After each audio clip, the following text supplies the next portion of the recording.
और चलिए बात करते हैं अगली खबर की। राहुल गांधी चुनाव प्रचार के लिए गए थे और उसी दौरान उनके हेलीकॉप्टर की जांच की गई है। चुनाव आयोग के जो अधिकारी हैं उन्होंने हेलीकॉप्टर की जांच की है। आपको बता दें कि चुनाव आयोग के जो अधिकारी हैं वो इस वक्त मॉनिटरिंग कर रहे हैं और जिस दौरान उन्हें ऐसा लगता है कि जांच अहम हो जाती है उसके बाद ये जांच की गई है। तो राहुल गांधी के जो हेलीकॉप्टर की जांच की गई है चुनाव आयोग की टीम की ओर से, वो नीलगिरी गुडलूर में प्रचार के दौरान की गई है। ये आप वही हेलीकॉप्टर देख रहे हैं जिससे राहुल गांधी प्रचार के लिए पहुंचे थे और वहां पर उस वक्त जो चुनाव आयोग की टीम है पहुंचती है और इसके बाद चेकिंग की जाती है। लगातार जो लीडर्स हैं वो मॉनिटरिंग पर है चुनाव आयोग के। चुनाव आयोग बाकायदा हर एक प्रचार की रिपोर्ट बना रही है और ये आप देख रहे हैं उस वक्त की तस्वीरें जब ये चेकिंग की गई थी। तो तस्वीरें इस वक्त हम आपको दिखा रहे हैं नीलगिरी की गुडलूर की, जहां पर राहुल गांधी चुनाव प्रचार के लिए गए थे। जनता को संबोधित करने से पहले आपको बताएं जब अपने चॉपर से उतरते हैं उसी वक्त चुनाव आयोग की ये 5 सदस्यीय टीम है जो वहां पर पहुंचती है। जो लोकल पुलिस है उसके साथ उसको लेकर के पहुंचती है और इसके बाद जांच की जाती है।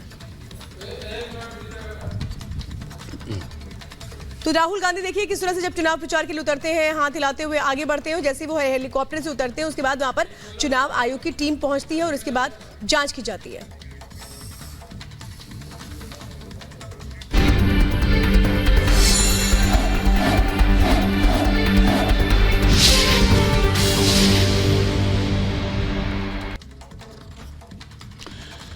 तो लोकसभा चुनाव 2024 को लेकर लगातार प्रचार जोर शोर से चल रहा है और अगर बीजेपी की बात करें तो योगी मॉडल की चर्चा हर ओर है। खुद उत्तर प्रदेश के सीएम योगी आदित्यनाथ माफियाओं को किस तरीके से जेल या फिर जहन्नुम पहुंचाने की बात लगातार कर रहे हैं और जमकर समर्थन भी इस वक्त उन्हें मिलता हुआ नजर आ रहा है। किस तरीके से योगी मॉडल की चर्चा जरा इस रिपोर्ट में आपको दिखाते हैं।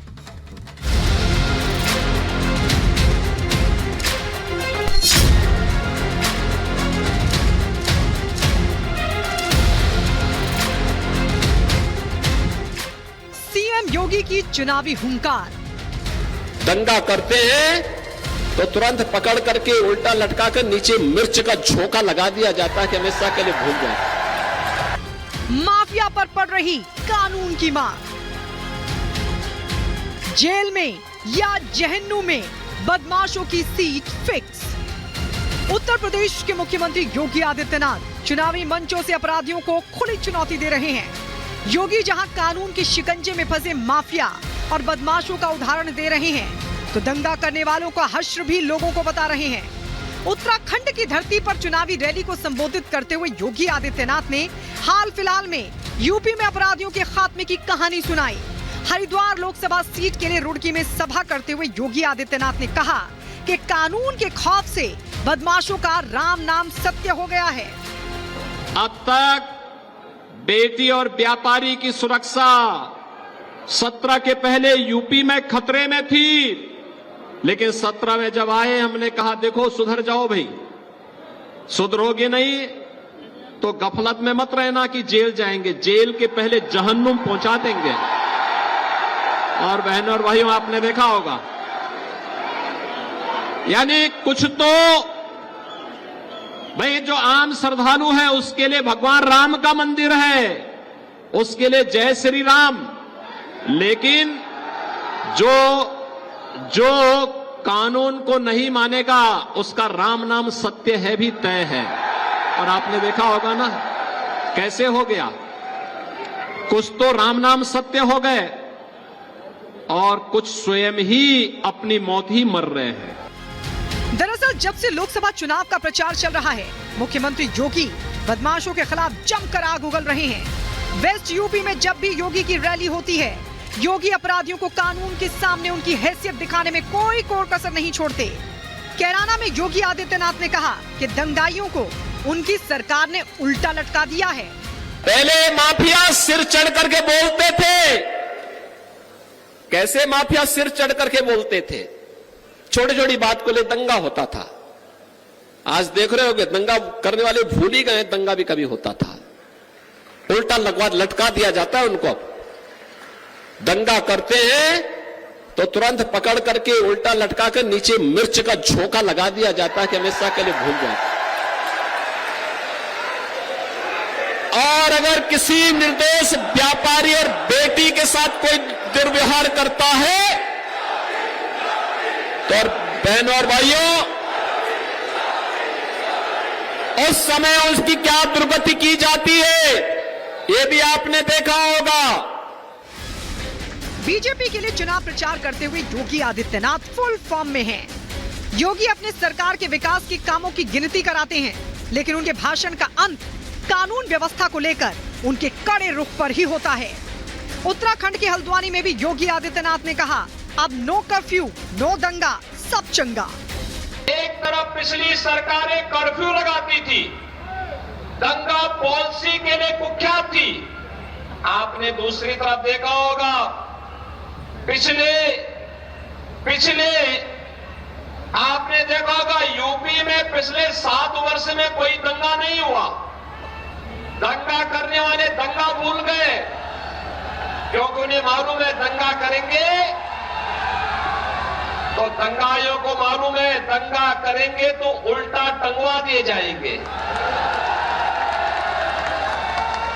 और दंगाई बेटी और व्यापारी की सुरक्षा में सेंध लगाने वाला ये भी जानता है कि अगर उसने सेंध लगाया तो जेल बाद में जाएगा, पहले जहन्नुम के रास्ते उसके लिए तैयार होंगे। बहनों और भाइयों, सुरक्षा का बेहतर इंतजाम, नो कर्फ्यू, नो दंगा, और यूपी में है सब चंगा। अब आपको सुनवाते हैं, मेरठ जिले के सरदना जिले में बदमाशों को दिया गया योगी का अल्टीमेटम। योगी ने माफिया मुख्तार का जिक्र इशारों में करते हुए उसे दंगाई बताया। योगी ने कहा कि कर्फ्यू लगवाने वाले दंगाइयों को बीजेपी सरकार ने नाक रगड़ने पर मजबूर कर दिया। आप देख रहे होंगे, जिनके नाम से ही लोग कर्फ्यू जैसा माहौल होता था, आज उनकी दुर्गति क्या है, हर व्यक्ति देख रहा है। इन माफिया और अपराधियों की स्थिति क्या है, आप रोज सोशल मीडिया के प्लेटफॉर्म को उठा करके देखते होंगे। एक दुर्दांत माफिया ऐसा भी था, बहनों और भाइयों, जब समाजवादी पार्टी की सरकार के समय चलता था तो मुख्यमंत्री हो या मुख्य न्यायाधीश, इन सब के काफिले रुक जाते थे और माफिया का काफिला निकलता था। और जब हमने कार्रवाई की उस माफिया के खिलाफ और उसको रगड़ करके कोर्ट के सामने प्रस्तुत किया तो उसकी पैंट गीली हो गई थी। मुरादाबाद में भी योगी ने अपराधियों को उनके अंजाम तक पहुंचने का दावा किया। योगी ने कहा कि बदमाश या तो जेल में हैं या जहन्नुम में पहुंच गए हैं। कांग्रेस हो, सपा हो, बसपा हो, इनके एजेंडे में विकास नहीं था, गरीब कल्याण नहीं था। आस्था के साथ खिलवाड़ करना ये अपना जन्मसिद्ध अधिकार समझते थे। माफिया और अपराधी को अपने गले का हार बना करके ये लोग प्रदेश की जनता पर, बेटी की सुरक्षा पर, व्यापारी की सुरक्षा पर सेंध लगाने का कार्य करते थे। ये बीजेपी की सरकार जो बोलती है वो करके दिखाती है। आज आप देखते होंगे, माफिया या अपराधी या वो जेल में है या जहन्नुम में है। आपको बता दें, वेस्ट यूपी में कानून व्यवस्था एक संवेदनशील मुद्दा रहा है।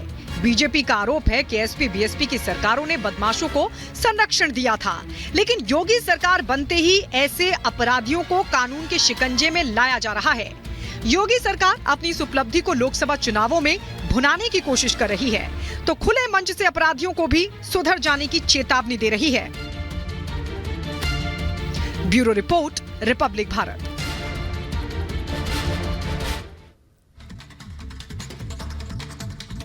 और अब बात कांग्रेस के नेता राहुल गांधी की। राहुल गांधी की सियासी समझ और चुनावी रणनीति पर एक बार फिर से सवाल खड़े हुए हैं, और सवाल उठाने वाले हैं कांग्रेस के पूर्व दिग्गज नेता गुलाम नबी आजाद, जिनकी तरफ से कहा गया कि कांग्रेस पार्टी के जो नेता हैं दरअसल वो देश के असल मुद्दों से भटक गए हैं। उन्होंने तो यहां तक राहुल गांधी को नसीहत दी है कि वो भारत को ना जोड़ें बल्कि पाकिस्तान को जोड़ें। रिपोर्ट आपको दिखाते हैं।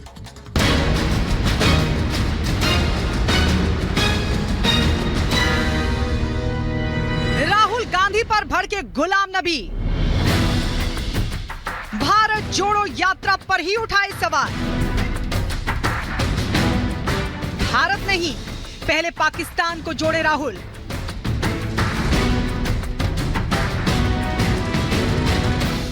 जम्मू कश्मीर के दिग्गज नेता गुलाम नबी आजाद ने राहुल गांधी और कांग्रेस पर सीधा हमला किया है।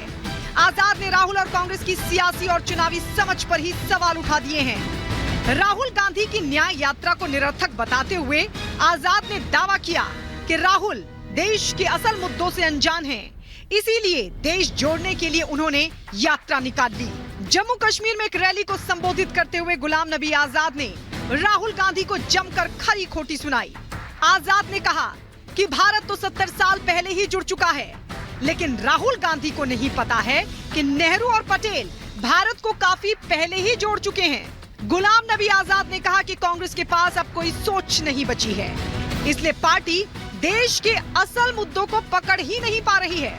उन्होंने तंज किया कि जब भारत पहले ही जुड़ा है तो कांग्रेस से लोग कैसे जुड़ेंगे।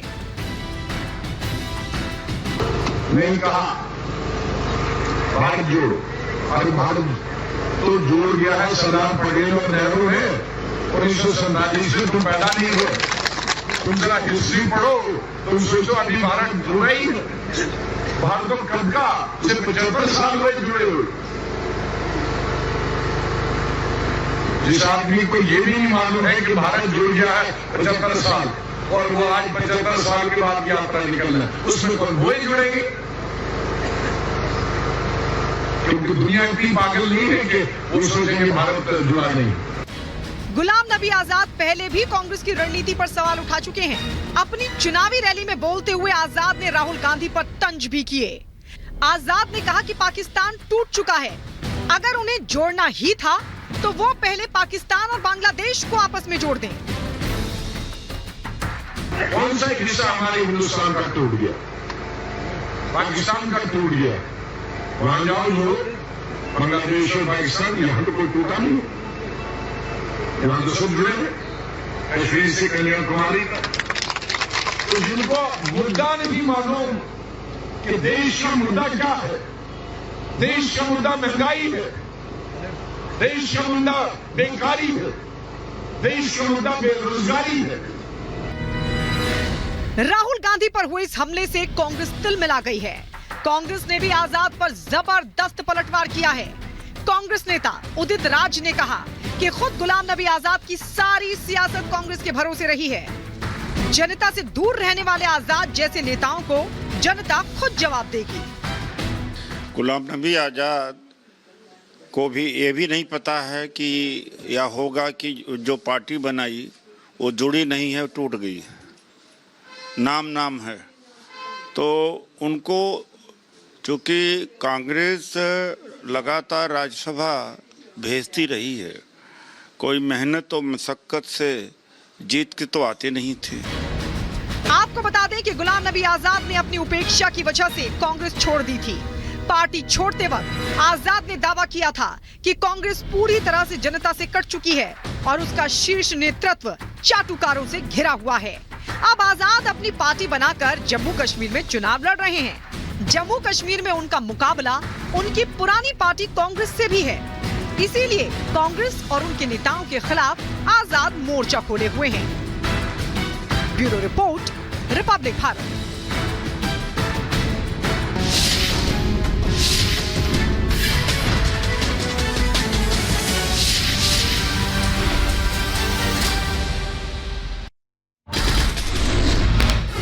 कन्हैया कुमार को टिकट देने पर बोले गिरिराज सिंह, कांग्रेस के पास उम्मीदवारों की कमी, मनोज तिवारी को कोई नहीं हरा सकता। बीजेपी सांसद मनोज तिवारी का कन्हैया कुमार पर हमला, कहा देश विरोधी घटनाओं में रहे हैं शुमार कन्हैया कुमार, उनको नॉर्थ ईस्ट दिल्ली में हुए विकास को देखना चाहिए। टिकट मिलने के बाद बोले कांग्रेस नेता कन्हैया कुमार, कहा हम लोकसभा चुनाव मजबूत।